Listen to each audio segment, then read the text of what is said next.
उत्तरायणी के दिन जहां एक तरफ सारा देश सूर्य के उत्तरायण होने की खुशी मना रहा था, वहीं आज से 102 साल पहले उत्तराखंड के बागेश्वर में कुछ ऐसा चल रहा था जिसे आज भी उत्तराखंड याद करता है तो उनकी रगों में दौड़ता खून उबाल मारने लगता है।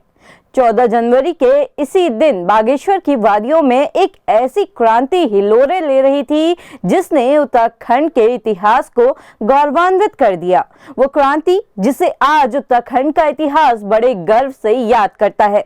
नमस्कार, मैं रक्षिता आज आपको कहानी सुनाने वाली हूँ उत्तराखंड के इतिहास में सुनहरे अक्षरों से लिखी रक्तहीन क्रांति की।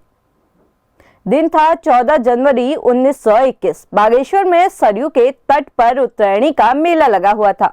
सुबह के 12 बजे का समय था। उत्तरायणी के इस मेले में हजारों का जन सैलाब मौजूद था। तभी एक गरजती हुई आवाज बागेश्वर की वादियों में गूंजी, सरयू का जल हाथ में लेकर शपथ लो, आज से कूली नहीं देंगे और ना ही कूली बनेंगे, और अगर किसी ने कूली दिया तो उसकी 7 पुश्तें नरक में जाएंगी। ये आवाज थी कुमाऊं केसरी कहे जाने वाले बद्रीदत्त पांडे की। 14 जनवरी 1921 को उत्तराखंड में बरसों से चली आ रही कुप्रथा कूली बेगार का अंत हो रहा था। दरअसल कुमाऊं गढ़वाल में बेगारी यूं तो राजाओं के समय से ही चली आ रही थी। राजा महाराजाओं के समय होता ये था कि प्रजा राजा को विष्णु का अवतार मानकर पूजा किया करती थी और राजा के लिए पकवान लाना, उनका सामान उठाना अपना सौभाग्य समझती थी। राजा भी अपनी प्रजा को इसके बदले कुछ ना कुछ इनाम देता। फिर समय ने करवट ली, उत्तराखंड में अंग्रेज आ गए। अब अंग्रेजों को जब इस प्रथा के बारे में पता लगा तो वो इसका फायदा उठाने लगे। अंग्रेज पहाड़ियों से अपना हर छोटा बड़ा काम बिना किसी पैसे के करवाने लगे और अगर कोई बेगारी करने से मना करता तो अंग्रेज उन्हें सजा तक दिया करते थे। बेगारी को ऐसे दे दिया गया कानूनी रूप। उत्तराखंड में अंग्रेजी शासन जैसे जैसे अपने पांव पसारने लगा वैसे वैसे उनकी क्रूरता बढ़ने लगी। अब बेगारी के नाम पर जब भी कोई ब्रिटिश ऑफिसर, उनका परिवार या कोई मिलने वाला आता तो जमींदारों को अंग्रेजों के लिए कूलियों की व्यवस्था करनी पड़ती। कूलियों का ब्यौरा रखने के लिए ब्रिटिशर्स ने बकायदा कूली रजिस्टर भी बनवा रखे थे। इसी बीच कुमाऊं कमिश्नर, जिसका नाम ट्वेल था, उसने कूली बेगार को खुद ही कानूनी रूप दे दिया।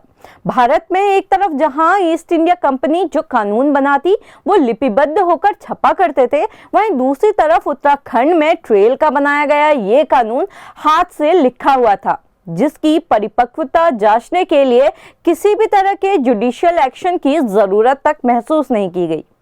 बेगारी के खिलाफ जब जली चिंगारी, उत्तराखंड में अंग्रेज कूलियों के साथ बद से बदतर व्यवहार करने लगे।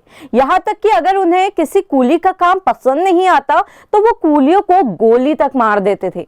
अब धीरे धीरे पहाड़ियों ने बेगारी करने से मना करना शुरू कर दिया, लेकिन अंग्रेजों को ये बात कहाँ बर्दाश्त होती। अब ये मामला अदालत तक पहुंच गया, जहां अंग्रेजी सरकार ने अपना दांव खेला और न्यायालय ने कूलियों को ही आरोपी साबित कर दिया और उन पर 2 रुपए का आर्थिक दंड लगा दिया। लेकिन पहाड़ी इससे हताश नहीं होने वाले थे। अब ये लोग बेगारी के इस मामले को लेकर सीधा हाई कोर्ट पहुंचे। यहाँ न्यायालय ने कूलियों के पक्ष में फैसला लिया और सरकार को ऐसी अमानवीय चीजें करने पर फटकार भी लगाई। कुमाऊं और गढ़वाल वासियों का परिश्रम सफल हो चुका था। आज सारा पहाड़ खुशी से झूम रहा था, लेकिन ये खुशी ज्यादा देर की नहीं थी। हाईकोर्ट के इस फैसले के बाद भी उत्तराखंड में बेगारी कम नहीं हुई, क्योंकि पहाड़ों में कम्युनिकेशन का अभाव था। इस वजह से हाईकोर्ट का ये फैसला ज्यादा लोगों तक नहीं पहुंच पाया। इस बात का फायदा उठाते हुए अंग्रेजों ने यहाँ बेगारी चालू रखी। अब धीरे धीरे बेगारी के खिलाफ उत्तराखंड में आंदोलन होने लगे।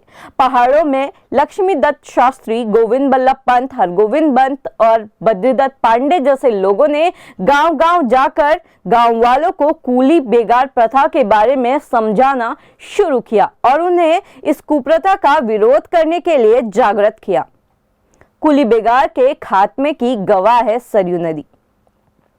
14 जनवरी की तारीख थी।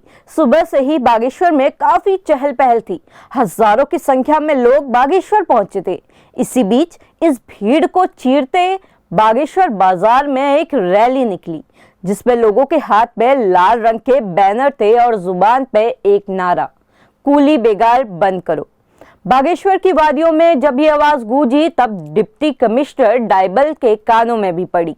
डायबल भागा भागा सरयू के किनारे पहुंचा तो सामने जो मंजर था उसे देख डायबल के हाथ पांव फूल गए। डायबल ने देखा कि सरयू के किनारे 40,000 से भी ज्यादा लोग कूली प्रथा से जुड़े रजिस्टर हाथ में झंडों की तरह उठाए खड़े हैं और नारे लगा रहे हैं, कूली बेगार बंद करो। सरयू के एक छोर पर आंदोलनकारी खड़े थे और दूसरी छोर पर डायबल अपने पुलिस कर्मचारियों के साथ हक्का बक्का उन्हें देख रहा था। ये नजारा देखकर डायबल के गुस्से का ठिकाना नहीं रहा। डायबल ने गुस्से में अपने सिपाहियों को निशाना साधने के लिए कहा।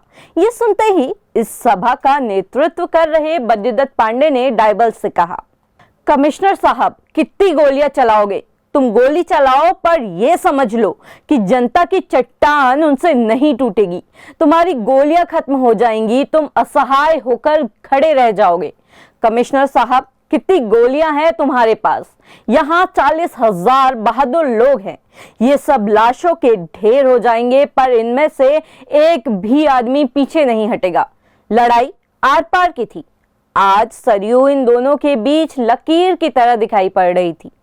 बद्रीदत्त पांडे की ये ललकार सुनते ही डायबल वापस लौट गया, लेकिन डायबल को पता था कि बद्रीदत्त पांडे ऐसे हार नहीं मानने वाले। लिहाजा डायबल ने उनको अपने पास बुलाया और कहा, 3 बजे तक यहाँ से चले जाओ, नहीं तो गिरफ्तार कर लिए जाओगे।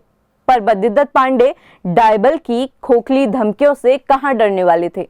उन्होंने उसी वक्त सरयू के तट पर एक विशाल जनसभा आयोजित की, जिसमें उन्होंने जनता को डायबल की धमकियों के बारे में बताते हुए कहा, डिप्टी कमिश्नर ने 3 बजे तक चले जाने का हुक्म दिया है। यदि तुमको कूली देना है तो मैं चला जाऊंगा, नहीं देना है तो आज यहां से मेरी लाश जाएगी।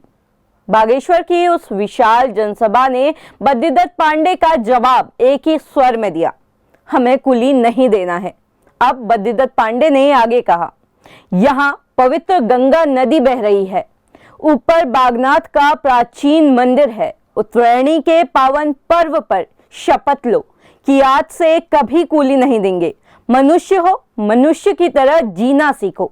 बद्रीदत्त पांडे की इन पंक्तियों के खत्म होते के साथ 40,000 लोगों ने सरयू का जल हाथ में लिया और एक साथ बागनाथ की शपथ ली, कूली उतार, कूली बेगार बर्दाश्त नहीं करेंगे। गांव के प्रधानों ने कूली के रजिस्टर और बागेश्वर छोड़कर जाने के सरकारी आदेशों को फाड़कर पवित्र सरयू नदी में बहा दिया। उत्तराखंड में कूली बेगार का ये आंदोलन पूरी तरह से अहिंसात्मक प्रदर्शन का जीता जागता उदाहरण था।